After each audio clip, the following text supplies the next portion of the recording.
Acesta nu este un review clasic, ci este mai degrabă o demonstrație a faptului că din când în când mai trebuie să schimbi tehnologia. Trebuie să-ți cumperi ceva nou pentru că te ajută enorm de mult. Și asta am descoperit-o pe pielea mea în ultimele câteva zile când mi-am dat seama că există niște funcții noi pe plăcile grafice și în programele de editare noi pe care sunt pur și simplu fraier dacă nu le folosesc. Trebuie să mai fac eu niște mici finețuri, dar pot să scot obiecte, de exemplu, din fotografie și mi-a pus o piatră acolo. Să poți să faci chestia asta cu un singur click este mind-blowing. Chiar și mecanicul de tren de mai devreme este de acord. Clipul ăsta se exportă de cel puțin 3 ori, ba chiar 4 ori timpul de derulare. Dacă era 16 minute, se va exporta în 3 minute și ceva. Ideea este că ți-am povestit de nenumărate ori că nu e nevoie să schimbi dispozitivul în fiecare an. Și așa este. Se aplică la toate gadgeturile care funcționează cu curent și eventual au și un display. Telefoane, laptopuri, tablete și așa mai departe. Majoritatea oamenilor își schimbă dispozitivul pe la 2-3 ani de zile. Asta include telefon, laptop, smartwatch, tabletă eventual și chiar și televizor. Le schimbăm din ce în ce mai repede pentru că avem încredere că tehnologiile noi o să ne ajute enorm și o să ne facă viața mai ușoară. Nu întotdeauna este așa, dar în anumite situații, dacă te documentezi înainte, s-ar putea să obții ceea ce nu te așteptai. Cum am făcut eu, de exemplu. Am un PC pe care îl folosesc acasă de foarte mulți ani și nu mi-e rușine să spun că am un computer destul de vechi. E un Intel din seria 7, mai exact, suntem la generația 14, deci poți să faci și tu matematica să vezi că e corectă. Ideea e că folosesc acel PC pentru aproape orice. Nu-l folosesc foarte mult pentru că nu stau prea mult pe acasă. Am laptopul, există PC-urile de aici care sunt mult mai noi, generația 13, a 14, până când am avut nevoie să editez niște lucruri de acasă și mi-am dat seama că nu neapărat că e lent, că își face treaba. Funcționează clipurile și în 4K la 150 de megabits pe secundă în edit pe el, fără probleme. Da, am multă memorie RAM, ce drept, peste 64 de giga. Dar am descoperit niște chestii interesante. Acesta este un PC complet făcut de cei de la Asus. Este un Asus ProArt. Mai exact, înăuntru se află un Intel Core i9 din generația 14, 32 de GB de DDR5, foarte rapizi, 2 SSD-uri în RAID, PCI Express 5.0, un cooler pe apă care arată foarte mișto la interior și pe lângă asta mai avem și un RTX 4080 Super. Varianta cea mai nouă a plăcilor grafice de la Nvidia, dar nu cea mai puternică, că pentru editare nu ai nevoie de diferența aia între 4080 și 4090, pentru că e cumva incrementală. Nu-ți oferă decât un 10, 15, poate 20% în plus, deci nu o să vezi prețul la dublu între cele două plăci grafice pentru editare. Și asta am testat-o de multe ori. Acest computer este cea mai bună variantă pe care poți să o alegi în ideea în care ai nevoie de performanță, de putere de calcul. Și nu, un laptop nu poate ajunge nici pe departe la performanțele lui, pentru că discutăm aici de o sursă de 1000 de W, discutăm de o placă de bază cu o grămadă de conectică, la care deja am băgat vreo 7 sau 8 USB-uri, pe lângă USB-C-urile folosite și ieșirile de video și de audio. Acest PC este gândit pentru profesioniști și chiar dacă poți să-l cumperi de la ei de pe site sau poți să ți-l asamblezi tu cu componente de la ProArt, pentru că majoritatea componentelor de acolo sunt gândite specific, testate, ca să ruleze o perioadă foarte lungă de timp, adică PC-ul ăsta poate să meargă non-stop de acum încolo ani de zile, fără să facă niciun fel de probleme, pentru că în primul rând este răcit foarte bine. Adică, uite și tu la ventilatoarele astea de pe partea din față, sunt cât palma mea, sunt absolut uriașe. Cred că sunt la 200 de milimetri fiecare dintre ele, sunt două și sunt responsabile să aducă aer proaspăt în carcasă. Acum mai avem și răcirea pe apă, care și ea are încă 3 ventilatoare pe radiator, care pot fi setate să meargă la o viteză iarăși foarte mare și să scoată tot aerul cald din carcasă. Avem aport de aer foarte bun și avem ieșire de aer extrem de bună. Până și susținerea plăcii grafice cu acel braț reglabil de acolo este o chestie foarte importantă pentru că în timp, placa grafică, dacă e destul de grea, reușește să se deconecteze de la slot sau să slăbească slotul și să nu mai facă contact cum trebuie. Faptul că e permanent rece îl ajută pe viitor să reziste mai mult. Componentele sunt mai reci și automat durabilitatea lor în timp este mai mare. Îmi place și sistemul de prindere al carcasei și al capacului din față, care se desface foarte ușor. Capacele laterale, iarăși, ai acces extrem de rapid la ele în cazul în care vrei să modifici ceva. Ai o grămadă de spațiu dacă vrei să-ți adaugi hard discuri sau SSD-uri. Cred că sunt cel puțin 5 opțiuni pentru SSD-uri și 5 opțiuni pentru hard discuri mari, pe care le poți așeza frumos în carcasă acolo și ele, de asemenea, răcite foarte bine. Este exact ceea ce ai în minte atunci când construiești un computer foarte performant de mii de euro, care vrei să te țină multă vreme. Materialele din care sunt făcute toate accesoarele carcasei, până și suportul ăla care acoperă sursa și permite aerului rece care intră de afară să se ducă direct către componente, către placa grafică și apoi să iasă prin ventilatoarele acesteia, prin partea de sus a carcasei, prin radiatorul răcirii cu apă. Toate chestiile astea sunt gândite exact așa cum trebuie ca să aibă o durabilitate în timp cât mai mare. Carcasa asta poți să o ții cel puțin 10 ani de acum încolo și să-ți pui în ea, dacă vrei, o altă placă de bază și un alt procesor de generație nouă și o altă placă grafică și să-l folosești așa cum este. Este o economie cumva pentru toți cei care își imaginează că schimbarea unui laptop la 3-4 ani de zile este mai fezabilă decât a avea un astfel de desktop. Și aici poți să mă contrazici cât vrei. Da, laptopul e cu tine să lucrezi de oriunde. Dar din experiența mea, și aici cred că poți să-mi dai dreptate, atunci când lucrezi de oriunde, nu mai ești atât de eficient. Nu mai bine îți concentrezi timpul ăla de lucru într-un spațiu dedicat pentru așa ceva, un spațiu de lucru, un birou de editare, de exemplu, în cazul meu, în care îți faci treaba foarte bine și după aia când ieși din casă, îți vezi de viață? Pentru că nu cred că este neapărat obligatoriu să editezi în tren sau în mașină în timp ce te întorci de la filmare. Mai poți să aștepte câteva ore chestia aia până îți faci și tu somnul, că ai stat 12 ore în picioare, ai filmat și acum te apuci de editat. Crede-mă, nu o să iasă cea mai bună variantă a ceea ce poți să scoți din filmarea respectivă. Acum, pentru plăcile grafice există două seturi de drivere. Unul pentru gameri, cei care vor să aibă cele mai noi drivere, și unul pentru cei care vor stabilitate. Vor ca driverele respective să fie testate și sunt mai rare decât cele de gaming, dar vor să știe că atunci când deschid programul de editare nu o să le facă figuri pentru că driverul e prea nou, e în variantă beta și n-a fost testat cum trebuie. La Nvidia, driverele se numesc, bineînțeles, Studio. Ia uite, aici Nvidia Studio Driver este ultima versiune pe care am găsit-o, lansată pe 16 iulie. Având în vedere că suntem la finalul lunii, e bine. Înseamnă că e o variantă testată destul de bine. Cu ce mă ajută în primul rând pe mine o placă grafică de generație foarte nouă? Avem o chestie foarte interesantă în Lightroom. Am aici câteva fotografii, da? Hai să zicem, dacă îi dau zoom pe asta, o să vezi că definiția aici nu este cea mai bună. Vreau să editez o fotografie, dar n-am avut cea mai bună aparat ca să fac chestia asta. Asta e disponibil apropo doar pe plăcile grafice cu RTX. Aici la partea de setări am aici Noise Reduction, pe care o să dau click și o să deschidă meniul ăsta foarte șmecher de aici, unde dau dublu click la Renoise și o să apăs aici Super Resolution. Și asta este diferența dintre ele. Îmi face fotografia asta să aibă o rezoluție mai mare. Practic dublează tot numărul de pixeli de pe această poză, în așa fel încât atunci când fac zoom pe ea, calitatea este mult mai bună. Chestia asta nu o să observi neapărat pe un monitor, dar atunci când vrei să scoți către printare, când vrei să printezi, de exemplu, pe un format mai mare, doar funcția asta este absolut genială. Și asta este doar în Lightroom. Hai să arăt și Photoshop, hai să arăt și Premiere, hai să arăt cum poți să-ți salveze enorm de mult timp pe chestiile mici pe care le faci în editare. Apropo, meniul ăsta nu o să-ți apară decât dacă ai o placă grafică din serie RTX, pentru că este compatibil cu ea. Mai am și, desigur, acest Generative AI, care merge mult mai repede atunci când faci pe... Mi-a selectat foarte bine camera în momentul ăsta și aici pot să adaug orice obiect vreau eu, de exemplu, sau să scot camera din palmă. Și o să-mi facă regenerarea palmei. Poate nu perfectă, trebuie să mai fac eu niște mici finețuri, dar pot să scot obiecte, de exemplu, din fotografie și mi-a pus o piatră acolo, pentru că nu i-am spus exact ce să-mi pună. Chestiile astea se pot face doar folosind tehnologia nouă și, din păcate, tehnologia nouă, inteligența artificială în cazul de față, este compatibilă doar cu plăcile grafice de generație mai nouă. This is mind-blowing și rezultatul este unul foarte, foarte bun. Dacă o vezi, a păstrat și direcția degetelor, lungimea lor și așa mai departe, mi-a pus un obiect mai mic în mână. Mind-blowing. Photoshop. Hai să vezi și aici. Azi iau aceeași fotografie. Iar aici la Filter o să merg la Neural Filters. Iar opțiunile astea, iarăși care sunt în varianta de beta, nu o să le ai disponibile decât pe plăcile grafice noi. Uite, pot să-i dau download. Vin ca niște utilitare. Deci am Filter, Neural Filters, mi le-a downloadat. Ia să vedem. Skin Smoothing. Ia uite. Cel mai bine se vede pe logo-ul de la Leica de aici, schimbarea cel puțin de smoothness. O face atât de bine încât se o aplică doar pe față, dacă te uiți. Camera rămâne absolut intactă, iar modificările le face automat pe față. Și-a dat seama, de exemplu, că este fața unui om aici. Dacă vreau, de exemplu, să-i schimb stilul fotografiei, face procesarea aproape instant. Varianta de super zoom, de exemplu, îi dau enhance și dau noise reduction. Toată procesarea asta o face pe dispozitiv. Pe un PC normal durează de vreo 4-5 ori mai mult dacă o faci. Sunt disponibile doar câteva dintre aceste filtre.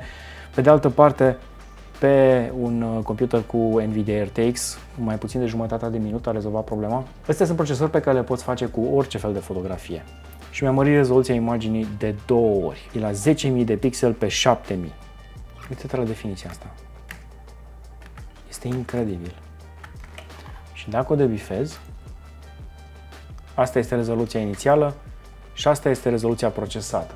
Mi se pare fantastic și sunt niște chestii care contează poate atât de puțin pentru tine ca privitor, că te uiți la imaginea de ansamblu, dar pentru cineva care editează, să poți să faci chestia asta cu un singur click este mind-blowing.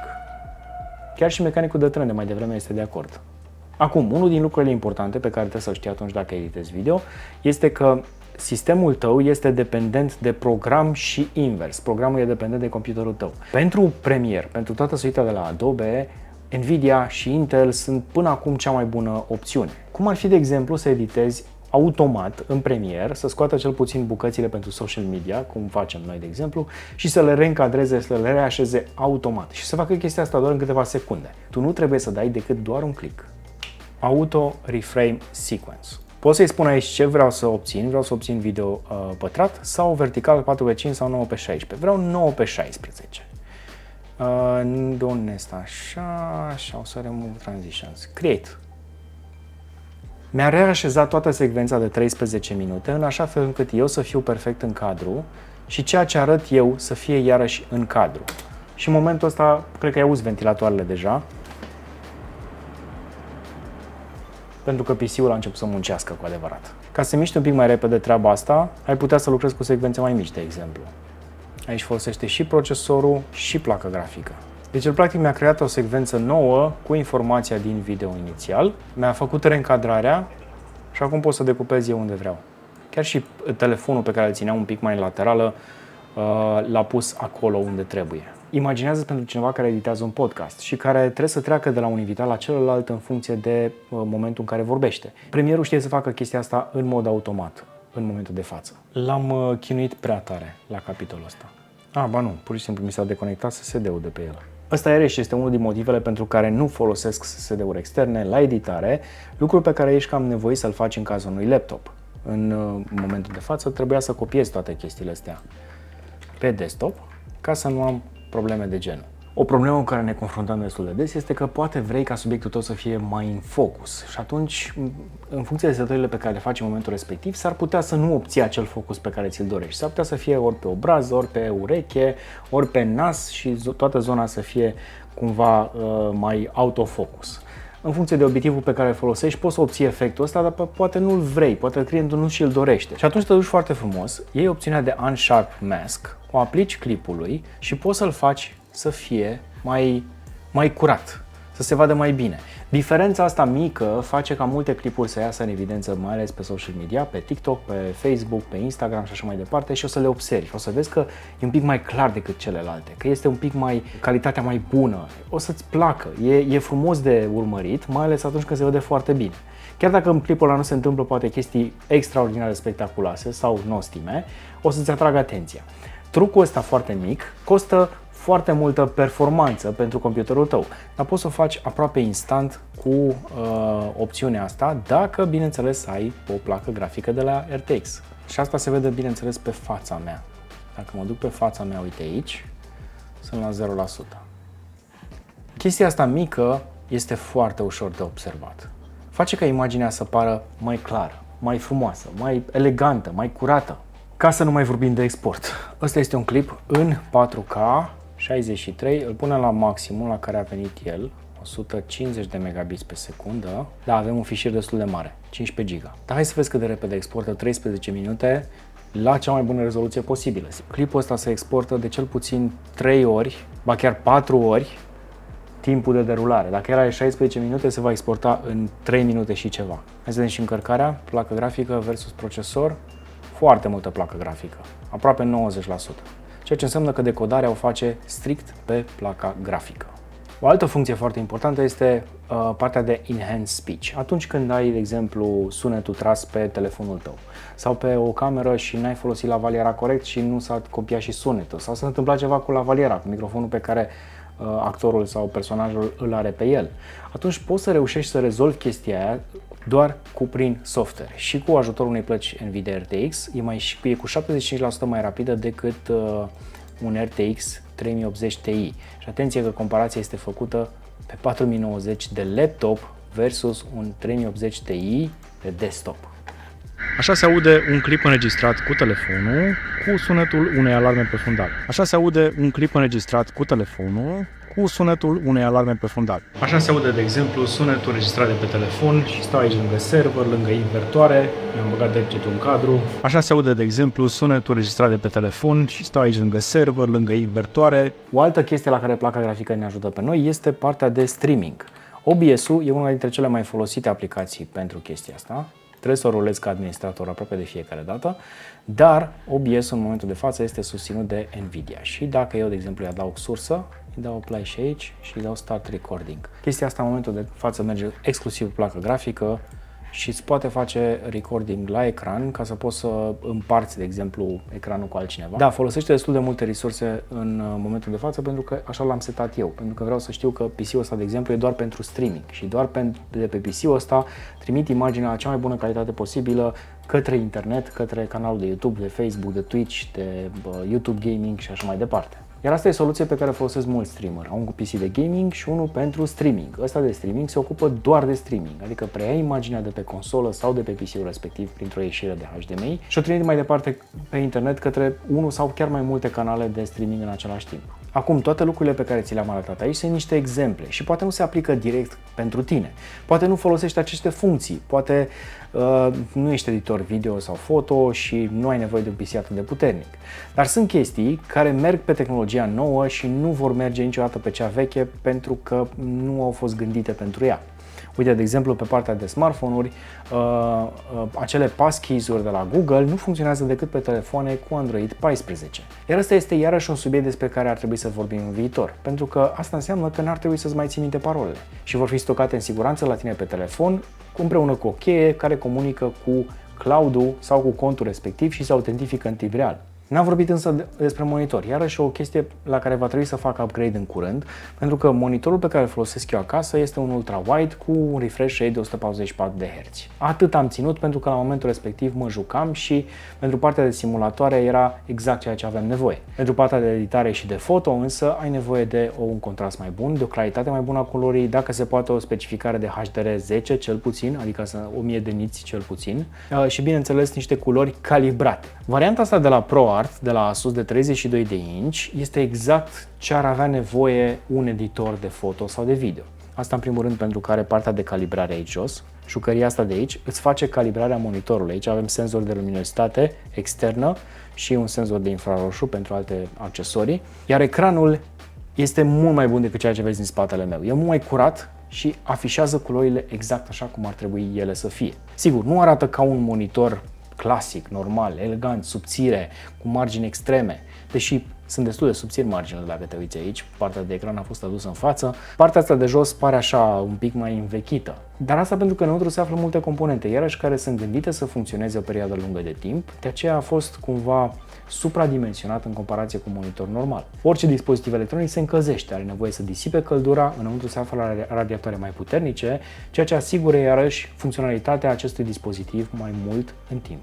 Ca să nu mai vorbim de conectică, că ai pe el cam tot ce trebuie, USB-uri normale, HDMI, DisplayPort, USB-C-uri dacă vrei să conectezi telefoane sau laptopuri direct pe USB-C să scoți imaginea în 4K la 60 de cadre pe secundă și bineînțeles un meniu foarte stufos de calibrare în cazul în care ai nevoie. Variantele astea de la ProArt sunt probabil cele mai indicate pentru cei care lucrează cu foto-video. Dacă ești unul dintre ei, îți recomand să arunci o privire să vezi care sunt modelele care ți se potrivesc și ție. Acum eu pot să mai vorbesc încă vreo 3 ore de chestiile astea și de lucrurile pe care le-am descoperit în ultima vreme, fiind cumva nevoit să-mi schimb cumva workflow-ul și să lucrez de pe un alt computer, să fac alte chestii și am descoperit lucruri noi și interesante.